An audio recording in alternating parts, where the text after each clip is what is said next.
آپ کے ساتھی آپ کے جانثار، لیکن آپ ان سے بھی کیا کہیں، فصبروا فصبروا فصبروا۔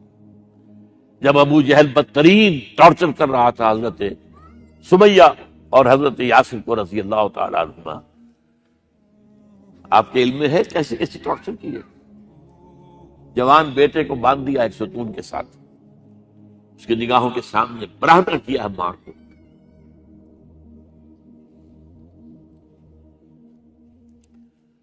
ہاتھ میں ایک مورتی ہے، جب تنگ آ گیا ستا کر تنگ کر کے مار مار کے حضرت سمیہ ٹس سے مس نہیں ہو رہی، کہتا ہے تم ایک دفعہ کہہ دو سمیہ کہ ہاں اس مورتی میں بھی کچھ ہے، میں تمہیں چھوڑ دوں۔ انہوں نے تھوک دیا، برچھا مارا شرمگاہ کے۔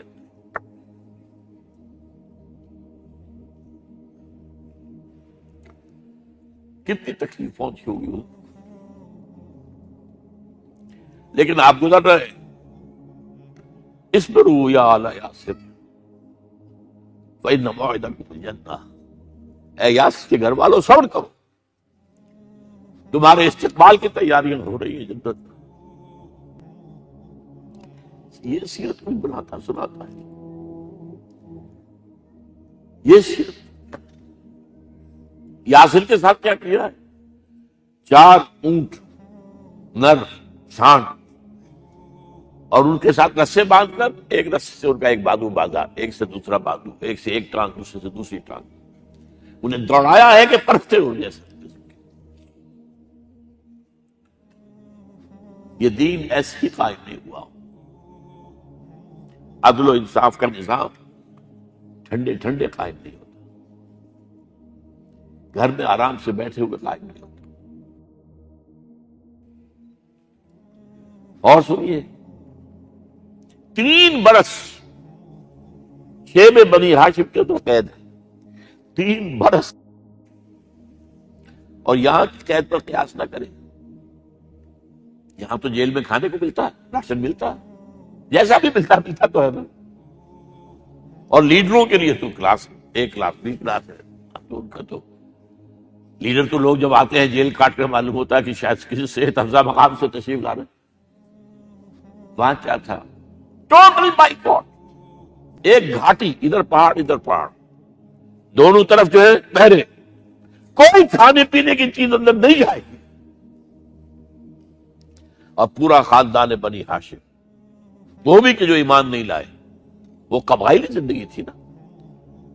بنو ہاشم چونکہ حضور کو پشت پناہی چھوڑنے کو تیار نہیں ہوئے، ابو طالب نے آخری وقت تک بھی ساتھ نہیں چھوڑا۔ ہاں، آخری وقت کے قریب ایک بات ہو گئی تھی، ایک مرتبہ تو ہوا کہ وفد آیا ہے قریش کا کہ اپنے بھتیجے کو روک لو، وہ ہمارے معبودوں کی توہین کرتا ہے۔ ابو طالب نے بلایا اور آپ سے کہا کہ یہ کچھ اپنے رویے کو بدلے۔ آپ نے فرمایا کہ جان، اب تو چاہیے میرے ایک ہاتھ پر سورج اور دوسرے پر چاند رکھ دے، میں اپنے اس مشن کو چھوڑ نہیں سکتا۔ یہ ہے استقامت۔ اور ابو طالب کے عین انتقال کے وقت جو معاملہ ہوا، جب وفد آیا ہے کہ ٹھیک ہے اب ہمارا جو ہے صبر کا پیمانہ لبریز ہو گیا ہے، اب ٹھیک ہے آ جاؤ میدان میں، تم بھی ساتھ چھوڑنے کو تیار نہیں۔ ابو طالب نے بلایا، بھتیجے مجھ پر اتنا بوجھ نہ ڈالو جو میں برداشت نہ کر سکوں۔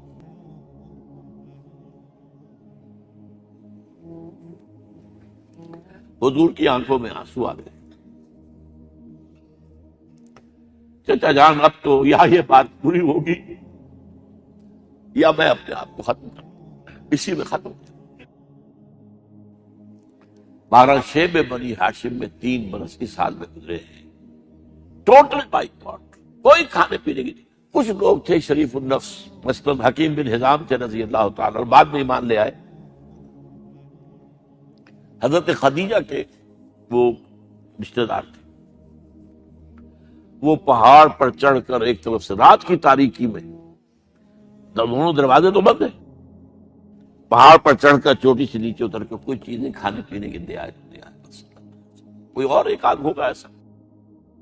یہاں تک نوبت آئی ہے کہ بنی ہاشم کے یہ پھول جیسے بچے معصوم بھوک سے بلبلا رہے ہیں اور اس کے سوا کچھ نہیں ہے کہ سوکھے چمڑے ابال کر اس کا پانی ان کے حلق میں ٹپکا دیا جائے.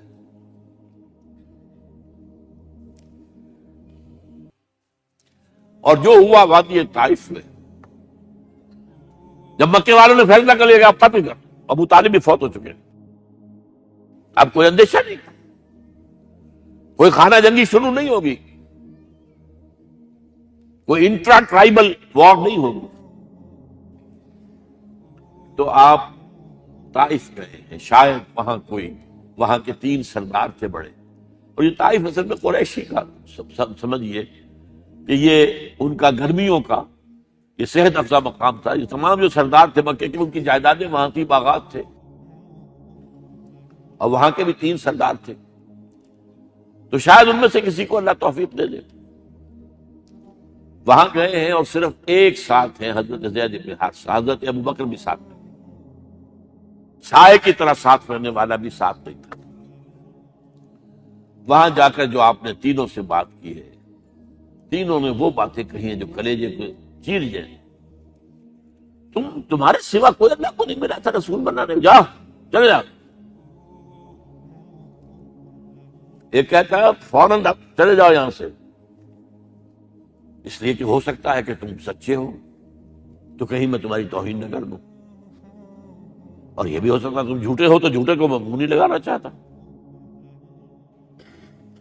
3 دن کی یہ سستی، اور اس میں کیا ہو رہا ہے، اسٹریٹ ارچنز جو کہلاتے ہیں ہمارے ٹھوکرے گلیوں کے، انہیں اشارہ کر دیا ذرا ان کی خبر لو. اب وہ پتھراؤ کر رہا ہے. جیسے ہمارے ہاں کوئی آ جاتا ہے، کوئی نیم پاگل یا کوئی اور کسی طرح کا مست قسم کا آدمی، اور اس کے اوپر چھوکرے چاروں طرف ہوں اور ستا رہے ہوں. یہ نقشہ تھا، اور طائف کی گلیاں تھیں، اور محبوب رب العالمین تھے. ادھر سے پتھر آ رہے ہیں تو زید بن حارثہ رکاوٹ بن گئے، لیکن پیچھے سے آ رہے ہیں، وہ کیسے روکیں گے؟ پیچھے جاتے ہیں تو ادھر سے آ رہے ہیں. جسم لہو لہان ہے، خون رس رس کر زخموں سے جوتیوں میں آ کے جم گیا ہے.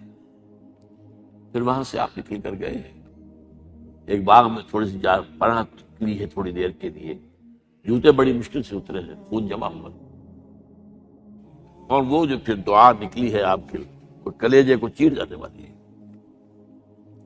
اللہم الیک اشکو ضعف قوتی وقلت حیلتی وحوانی علی الناس. اے اللہ تیری جناب میں فریاد لے کر آیا اپنی قوت کی کمی کا، اپنے وسائل کی کمی کا، اور لوگوں میں جو رسوائی ہو رہی ہے. الا من تکلنی الا بعید یتجہمنی او الا عدو ملکت امری. مجھے کس کے حوالہ کر دیا؟ مجھے دشمن کے حوالے کر دیا جو چاہے میرے ساتھ کر دے. فریاد ہے کہ نہیں؟ بڑی زوردار فریاد، بڑی زوردار. لیکن پھر مقام عبدیت کا ظہور ہوتا ہے. ان لم یکن علی غضب فلا ابالی.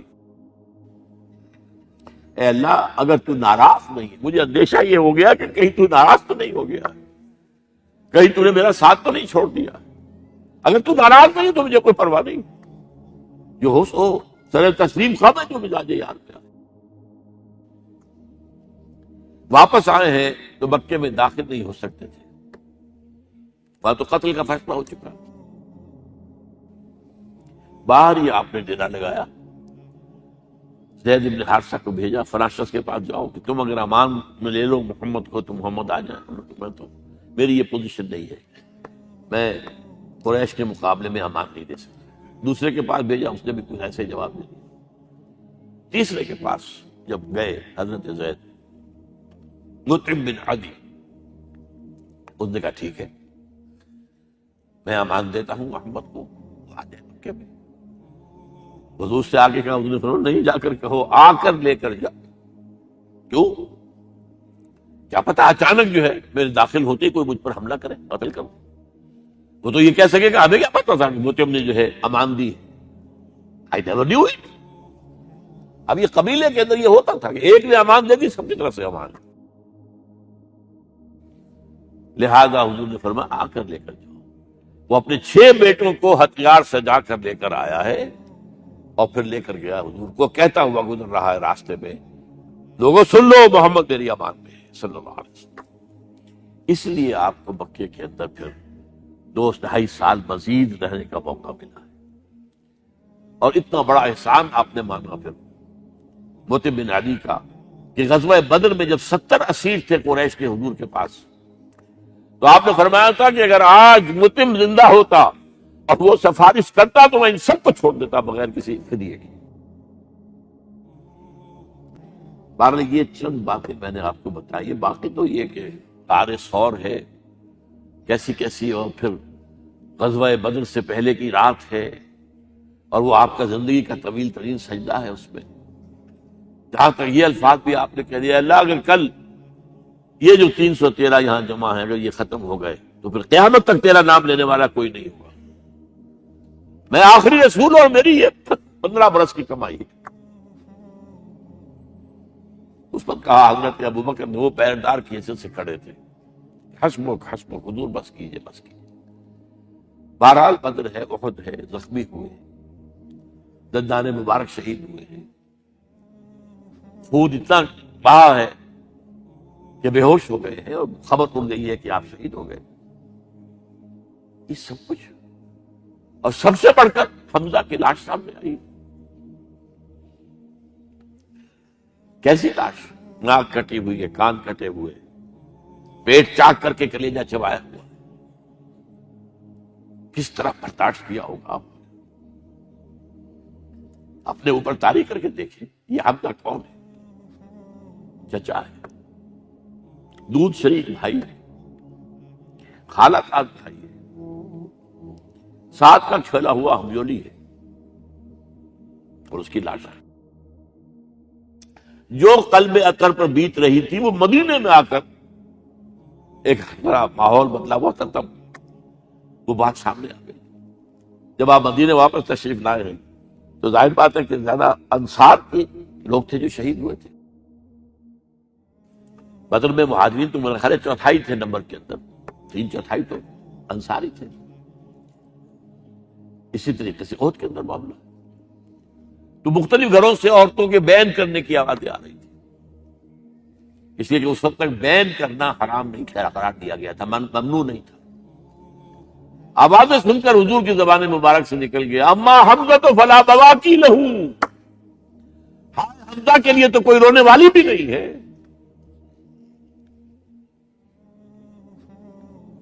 اس پر پھر صحابہ نے، انصار نے اپنے ہاں کی خواتین کو حضرت صفیہ کے ہاں بھیجا، وہ سگی بہن تھی، وہاں انہوں نے جا کے یہ بھی تعزیت کی بہن کی۔ غزوہ احزاب کا آپ نے سن لیا، اسوہ رسول پر نہ معلوم کیا کیا باتیں لوگوں میں مشہور ہو گئی۔ اسوہ کا لفظ آیا کہاں ہے قرآن میں؟ سورہ احزاب میں۔ وہ اسوہ کیا تھا؟ جب خندق کھودنے کا فیصلہ ہوا ہے تو خندق کھود رہی ہے، حضور بھی لگے ہوئے ہیں، بھاری بھاری پتھر اٹھا کر کندھے پر لا کر باہر پھینک رہے ہیں، پتھریلی زمین تھی، ایک پتھر کسی سے ٹوٹا نہیں تھا، تو حضور نے جو ہے 3 دفعہ جو اس کے مطلب لگائی تب ٹوٹا ہے۔ لیکن یہ کہ کئی دن کے فاقے ہو چکے تھے، کھانے کو کچھ نہیں، پورا محاصرہ تھا، 12,000 کا لشکر گھیرے ہوئے، یہاں تک کہ آپ کو معلوم ہے کہ گھروں کے اندر بیت الخلا تو نہیں ہوتے، باہر جاتے تھے قضاء، اس کا کوئی امکان نہیں۔ شدید ترین آزمائش جو ہوئی ہے اس کا نتیجہ ایک طرف یہ نکلا کہ منافقین کا نفاق ان کی زبانوں پر آ گیا۔ قرآن مجید میں ہے یہ انہی آیات میں، ما وعدنا اللہ ورسولہ الا غرورا، ہمیں تو اللہ اور اس کے رسول نے دھوکہ دے کے بروا دیا۔ ہم سے کہا تھا کہ قیصر و کسریٰ کے خزانے تمہارے قدموں میں آئیں گے، اور حال یہ ہے کہ اب رفع حاجت کے لیے باہر نہیں جا سکتے، کھانے کو کچھ نہیں۔ اس وقت کچھ صحابہ آئے حضور صلی اللہ علیہ وسلم سے، دیکھیے فاقے سے کمر دوہری ہوئی جا رہی ہے، ہم نے اپنے پیٹوں پر پتھر باندھے ہوئے، چادروں کے ساتھ پتھروں کسا ہوا تاکہ کمر سیدھی رہے، حضور نے اپنا کرتا مبارک اٹھا کے دکھایا 2 پتھر میں. یہ ہے اسوہ. یہ ہے آپ کی سنت، آپ کا اسوہ حسنہ. لیکن اس اسوہ حسنہ سے فائدہ کون اٹھا سکتا؟ لقد کان لکم فی رسول اللہ اسوۃ حسنۃ لمن کان یرجو اللہ والیوم الآخر وذکر اللہ کثیرا. اسوہ تو اپنی جگہ ہے، قرآن میں ہدایت سب کے لیے، ھدی للناس، لیکن فائدہ اٹھائیں گے صرف متقین، ھدی للمتقین ہے سب کے لیے. اسوہ سب کے لیے ہے، لیکن استفادہ وہی کر سکے گا جو 3 شرطیں پوری کرے: اللہ اور یوم آخر پر ایمان اور اللہ کا ذکر کثرت کے ساتھ. بہرحال یہ میں نے آپ کے سامنے اس حوالے سے رکھا ہے. یہ اسوہ جو ہے حضور کا، یہ ہم پر اتمام حجت ہے. دیکھیں نوٹ کیجئے، پوری نوع انسانی پر اتمام حجت اسلام کا نظام عدل اجتماعی جو قائم کر کے دکھا دیا، حجت قائم. اسے انگریزی میں کہتے ہیں ڈویبل، کیا جا سکتا ہے، یہ کام ہو سکتا. اس لیے کہ زمین پر قدم بہ قدم چل کر یہ انقلاب آیا، محنت سے آیا، مشقت سے آیا، ایثار سے آیا، قربانیوں سے آیا، تکلیفیں جھیل کر آیا، صبر و مصابرت سے آیا، استقامت و مقاومت سے آیا. یہاں پر معجزوں کی کار فرمائی نہ ہونے کے برابر ہے. یہاں دھوپ سے بچانے کے لیے کوئی اللہ نے صاحبان نہیں دیا، صلی اللہ علیہ الغمام، اور بھوک سے بچانے کے لیے من و سلوہ نازل نہیں. غزوہ تبوک میں ایسا بھی ہوا ہے کہ 3 مجاہدین کا 24 گھنٹے کا راشن ایک کھجور. ایک نے منہ میں رکھی، کچھ چوس لی، کچھ گلوکوز چلا گیا اس میں سے، دوسرے کو دے دی، اس نے چوس لی، پھر تیسرے کو. من و سلوہ نازل نہیں ہوئی. محنت، مشقت، ایثار، قربانی، صبر، مصابرت، استقامت، مقاومت، یہ ہے اسوہ رسول.